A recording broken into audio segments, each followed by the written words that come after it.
Okay, so yesterday I was talking about the truth behind Russian strategic tactics, and I was making a case that, okay, here's Pokrovsk, this is bad. It's not strategic, but it is very bad if the Russians take it.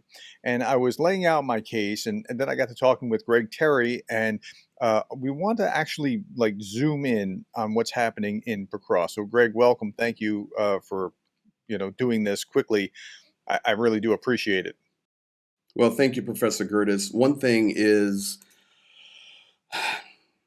I think you taking a couple of days here to focus on Pokrovsk is at the right time. It is very active and it is a very important place. And for Ukraine, the world, NATO, America, whatever the case may be, to maybe overlook it a little bit and not understand the importance of it is, in my opinion, a very big mistake. It is very important. So I think we agree that it is not strategic like the fall of Kiev. If Kiev were to be captured, that would be like war ending kind of something, right? If Kyiv So is it's not like captured, that. it's a surrender. Yeah. So it's not like that, but it's very, very, very, very bad. And we want to Yes, understand why it's very bad. It's not the end of the war, but it could lead to dominoes that could cause it if things don't go quite right. I think So, it's completely accurate. In my personal opinion, running all these places, I was just in Pokrovsk, and that will cause me in a few moments to question a couple of things I'm going to share with you. mhm, But Pokrovsk, if it falls, will not end the war, but it will cause a major problem for the Ukrainian army on the southern and the southeastern front. And it will be very difficult for them to recover from it. And I will use some maps here in a few moments to explain it to you. In my opinion, the only thing that could happen to end the war immediately would be the fall of Kyiv. Even if Kharkiv got into major, major trouble, that still wouldn't end the war. Only Kyiv. But when you look at places like Kharkiv, or, in my opinion, much more important, Pokrovsk, we must pay attention to it and try to share with the world why it's important to support down here so intently. okay, so let's get into it. Let's see what you have. We were looking at some maps and we were looking hmm at some articles and other things. So let's just jump right in. Well, let's go to this right here first, and I think this will help people understand. I'm going to use the satellite image here, and I'm going to explain some things geographically for people so they understand. So, first of all, what is important? This is the supply road coming into Pokrovsk, and this comes from the city of Dnipro. There is Mhm. only one other large city between Pokrovsk and Dnipro, and it's Pavlograd. The rest of that highway are small villages and open land. Once you come to Pokrovsk, and I will zoom in on this in a minute, this is Pokrovsk, and we must focus on Mirnograd. But this road splits, and I want to change the color here now. Um, let's just go this will be fine. The road splits and goes right to Konstantinivka. It goes to Kramatorsk. It goes to Chasiv Yar. It goes to Drushkivka and Slavyansk, Siversk, and that entire famous region, of course, where most people know about Bakhmut. Additionally, the road splits down here and pushes down toward Vushnevy and ultimately to the backside of Karakova. So this is the only asphalt, paved, solid travel way coming into this southeastern corner. There is no other. Mhm. You can zoom into the map and you can look at the little roads from your satellite images and all this. I drive all of these roads, all of them. There are no more places where Ukraine can get heavy equipment in, get supply in, not only to Pokrovsk for that push that's coming up this way, but more importantly, beyond Pokrovsk to support the soldiers that are really loaded there in the east and in the southeastern corner. So logistically, it's vitally important. So Can you do something for me? Can you zoom out and show me the borders, the geographical borders of Donetsk? Math is math. We are talking about a small piece of the Donetsk Oblast. So, on the grand scheme of things, you're exactly right. You're talking about a very small piece of a large Donetsk pie. I get it. I completely understand it. But it'll collapse in very quickly It if will. once it's yeah. Well, there's things that you have to understand, and the truth is, the next lines really of security Are are far way back. back here, Yeah, and there's nothing to defend. I yeah. try to show people video of how rural it really is once you get out of these little cities down here in southern Ukraine, which is in this region, you have Pokrovsk and Mirnograd, you have Pavlograd, and then you have Dnipro. Any other Hmm. town is just a village, three, four Yeah, thousand people, and and it's there's pretty easy to roll through. pretty easy. Yeah. So it is very important, but at the same time, correct. There's a lot of square kilometers or miles left in the Donetsk Oblast. So I think something that would be great for people to see and understand is, what is Pokrovsk really? What Hmm. size is it? And how quick is it possible? We're hearing the rumors out there, in a month, in September, in a couple of weeks. I believe that September will be very, very difficult for Pokrovsk, to be quite honest. But I Hmm. want people to understand why. Um, there are three areas that we have to pay attention to.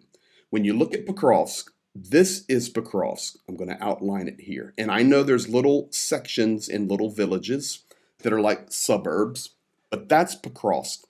That has 62,000 population pre-war. There Hmm. are disagreements on what is there now. I was just inside the city. I have a great idea of what's there now. The second town that we must pay attention to, this is like a Minneapolis St. Paul, but on a very Hmm. smaller scale, of course, is Mirnograd. And Mirnograd actually goes all the way down to here. So when you begin to look at how far down it goes, you realize that 4 kilometers is how far the Russian confirmed position is from Mirnograd. Once you're in Mirnograd, you are in Pokrovsk, technically, Hmm. because they just continue from one area to another. I will show you guys now the access roads. There is an access road coming in this way to Mirnograd. There is an access road that comes in this way to Mirnograd. The only other access into this area is coming up and in this way. And Pokrovsk, one road. This is why it's such a challenge right now for Ukraine, because Russia is really focusing on these roads, covering them with artillery, covering them with drones, and that is not allowing Ukraine to reinforce any type of defensive positions out in this area. It's impossible. So, what they've Hmm. had to do is actually back up a little bit, consolidate to the best of their abilities. But the reality is, you're 8 to 9 kilometers this way, and Hmm. you're 4 coming in this way. Once you're in Mirnograd, and I will let me do this.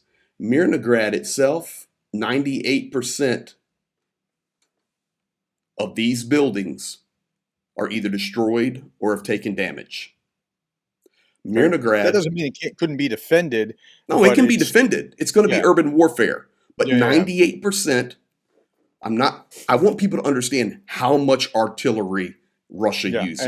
And that's the way the Russians fight. They just destroy with Correct. artillery and then send meat waves. Right. Now, there's one other place we need to pay attention to, and I'm not really sure why. But Mirnograd, Pokrovsk, and Rodinsky, I know that's going to say, okay, what are you talking about? That's up there beyond it. Well, I'm asking myself that question. I was just in Rodinsky, coming into Pokrovsk out of Dobropilia, but I can tell you that today city officials in Pokrovsk are talking about the evacuation of Rodinsky. It's very odd for my ears to hear that.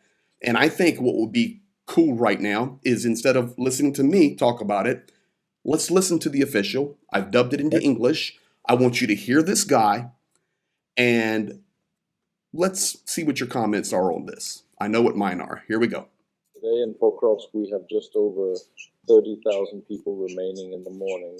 This is in Pokrovsk itself. 30,500 in the entire community, which includes 2 cities and 39 villages, totaling 42 settlements. When it comes to children, there are 1,365 left in the city and another 2,279 in the community. You know, we are forcibly evacuating children, but not from the entire community. We are only evacuating from 2 cities and 12 villages, meaning 14 settlements in total. The rest remain. All the children in the villages close to the front line have already been completely evacuated. Now we are focusing on the cities of Pokrovsk and Rodinsky. The evacuation is proceeding at a very good pace. To be honest, we are reaching figures of up to 2,000 per day. Well, before any street battles begin, we still have several lines of defense built. But this process is not continuous. I'm talking about the Pokrovsk district, where our community is located. We are one of 14 communities working together with the regional military administration, our communities, and military engineers. These processes have already begun. Each city in Donetsk has a combat brigade that plans city defense and assigns tasks to civilians. With our efforts and help from utility workers, miners, and DFTG, we've already built what was assigned. Now we're working on inner city tasks, not citywide, but in specific areas. This work is ongoing. So that is off the news today. And for people that are in foreign countries that watch this, you just got to hear Ukrainian direct news from Pokrovsk translated in English for you. Mm-hmm. You heard him say Rodinsky. Mm-hmm. You heard him say 30,000 in Pokrovsk. Then he said 30,500 in the 2 cities. The 2 cities are Pokrovsk and Mirnograd. I'm just going to go straight as an arrow here. The numbers don't make sense to me. 2,000 it seems kids inflated. coming out a day. Sir? Sounds inflated. It's not real. Yeah. So there are not 30,000 people in Pokrovsk. he also mentioned that there were our front lines, but he didn't say like that. They said that they're there, but he didn't say like that they're fortified or that they're manned or anything along those lines. So if you just listen carefully, but we don't know what we don't know, but at the same time, it seems like so I have cats, and when my cats get like riled up at each other, right? It feels like it's puffing up, if that makes any sense. Mm-hmm. Maybe I'm wrong, but okay. At any rate, that's just my read, and I don't know what I don't know. So Well, yeah. here's what we do know. I was just in the middle of this city days ago. Mm-hmm. There are not 30,000 people in Pokrovsk, period. Mm-hmm. Every business is closed. I saw people fleeing like crazy. They are not evacuating 2,000 kids a day or 2,000 a day. The quantity's not there.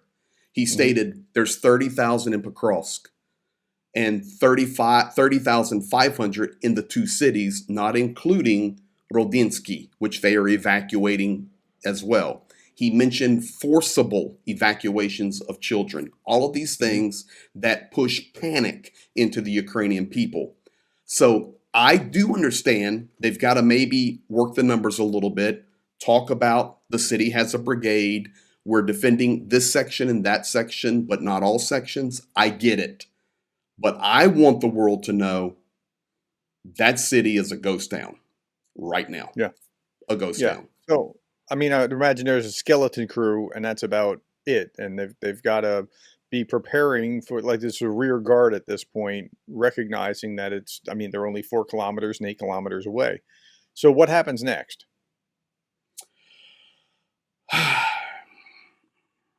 This is maybe where we disagree a little bit. If Okay. if Pokrovsk falls, the hmm South will lose a lot of ground quickly. I will not call it a Yeah. collapse, but it will be shocking to people when kilometers start to get chewed up. And it's not Ukraine's fault completely. Have they built all of their defensive fortifications on the east side of Pokrovsk and Mirnograd the way they should have? Not completely. That's a fact. But some are there. But behind Pokrovsk, they're fortified very well. And once again, I really want people in your community to understand, and mine as well, the amount of artillery and drones hmm does not allow for Ukraine to do the necessary work needed to defend Pokrovsk and Mirnograd right now. It would Right. be devastating to the Ukrainian army trying to fortify on those eastern sides. It Right. would And be so you can't. nonstop. So you can't play that game. You can't play the attritional loss game with the Russians. So you're going to have to necessarily give ground. Anders Puck Nielsen was talking about this yesterday, and I highlighted that where you're like when you're defensive, you know that you're going to lose ground. This is the reality. You're trying to attrit as much as possible of the other side while you slowly cede territory. Now there will be larger ceding of territory after that because you're crossing across fields. But this is where, depending on how long it takes, General Winter could be helpful, might not be. This depends on the timing. But General Winter could slow any advance down significantly for some time while the Ukrainians have time to refortify at the next lines, wherever those may be. So when we get to mud season, if you can get through Pokrovsk and you only get through Pokrovsk but can't get beyond that, mud season will slow down as much as any enemy fire will. So, There okay. was quite a bit of analysis coming out from BUILD in Germany, Institute for the Study of War in the United States, basically saying my viewpoint here, and that hmm is Pokrovsk will be a challenge over the next 30 days. hmm And if Pokrovsk falls, that will be a stabilization point for the war where hmm Ukraine will solidify their lines. Russia will try and solidify theirs. And then both armies, Ukrainian and Russian, will look at spring 2025 offensives in that hmm southern region. So if I had to make a bet today, my bet would be that Pokrovsk will have a very difficult chance standing the way it is right now. That's not saying hmm something miraculous couldn't happen in a week, but right now, and that red line will move into Pokrovsk. Mirnograd will fall. There's a reason they're evacuating Rodinsky.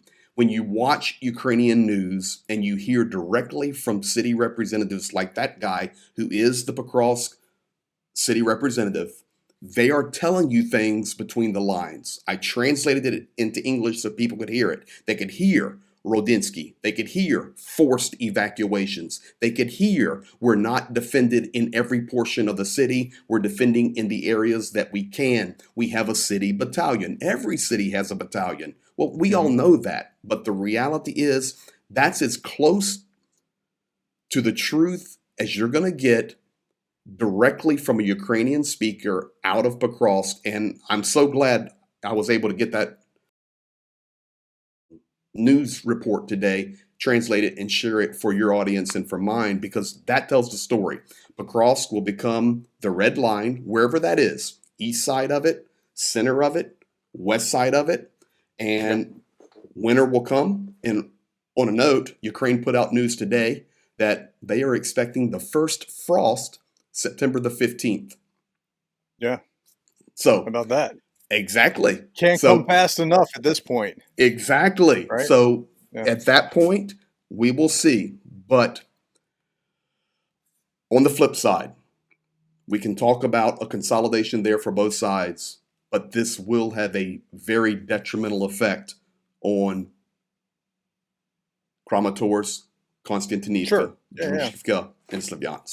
Yeah, yeah. So I guess what we're trying to do is show the reality of what's going on, and I also want to do it within the big picture of, like, that's why I showed you that how to see the boundaries of Donetsk, and Hmm. that's just of Donetsk. That's not like of like all of Ukraine falling or something like that. So it's not like, oh no, it's the sky's falling. Although it is, this is bad.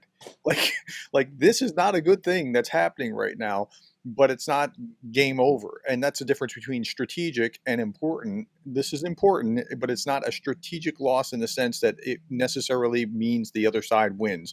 It means it makes it harder. Well, And and it means probably some secession of territory up to the next big cities, and that's probably the reality. If General Winter doesn't come soon, that's the reality. but let's be reminded, they haven't lost it yet. Yeah.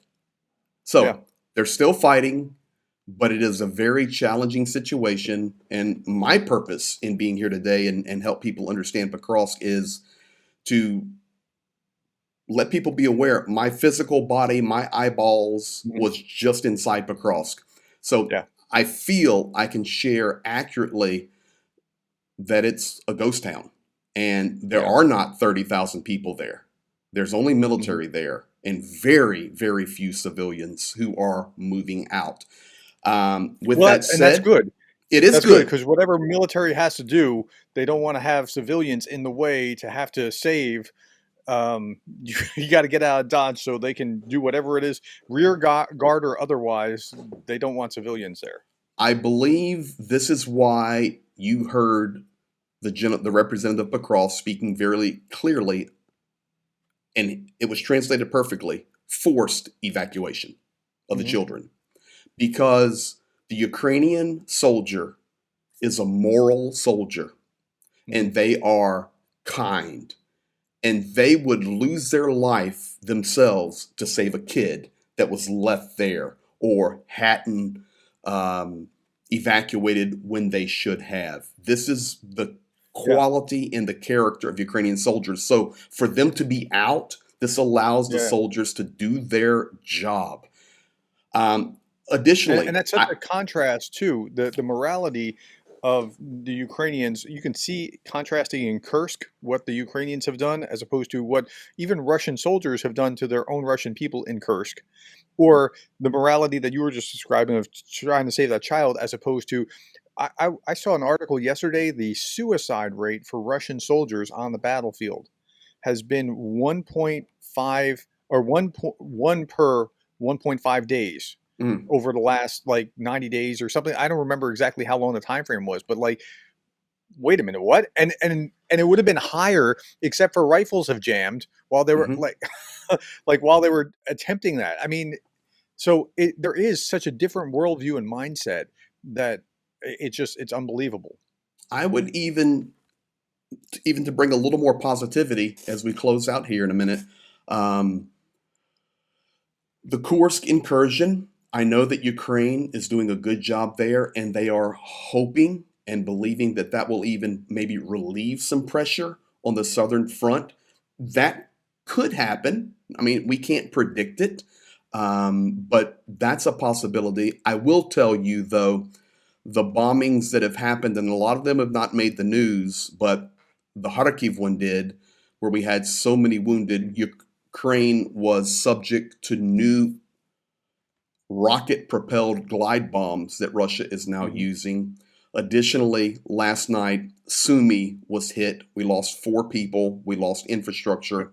And this morning, Kyiv was hit. So these Hmm. mass terror attacks continue. So as Ukraine is hitting refineries, as Ukraine is moving and doing good things on the Russian territory in Kursk, hopefully that will relieve some of this pressure that maybe Pokrovsk is facing, or some of these larger cities that are under constant bombardment right now. We're talking Yeah, they hit about, an orphanage in yes, Sumy. They hit an orphanage and a child rehabilitation center, and they claimed that they had killed dozens of troops and hit 3 HIMARS launchers.